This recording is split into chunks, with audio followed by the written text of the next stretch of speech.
नमस्कार मिथिलावासी, प्रणाम। उम्मीद करै छी जे अहाँ सब ठीक हैब, तोरा सब ठीक हेबो। आइ एकटा महत्वपूर्ण विषय लऽ के आयल छी जे पर अहाँ सबसँ गपनाद करब, जे मिथिला राजवला होहकारी सब, दलाल सबसँ अहाँ सबके सावधान रहबाक बेगरता अछि। कोनो होहकारी गैंगके गपमे नहि हेबाक छै।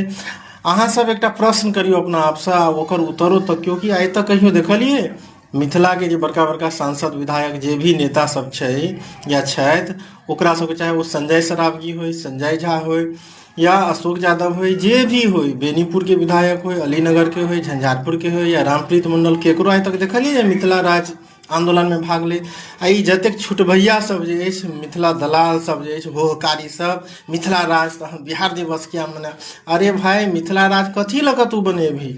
आ ओहिसँ कए आदमीके रोजगार भेटतै?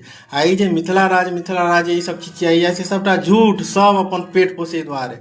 फेर अखन बिहारमे चुनाव आबि रहल छै, कतहु ने कतहुसँ एही चिचिया पर एकरा सबके फंड भेटतै।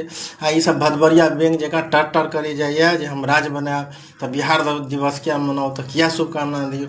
अरे भाई, दुइएटा जिला मधुबनी दरभंगा वाला मिलके की मिथिला राज बना लेतै, बनि जेतै? कि अहाँ आन जिला वाला सबके समर्थन देखलियै? बेगूसराय हो या सहरसा हो या ई सब तो नक्शा में कतऽ कतऽ तक देखबै छै, गोड्डा चंपारण सबटा मिथिले छियै। तऽ ई सब सबटा फुसि बात छियै। अहाँ दूटा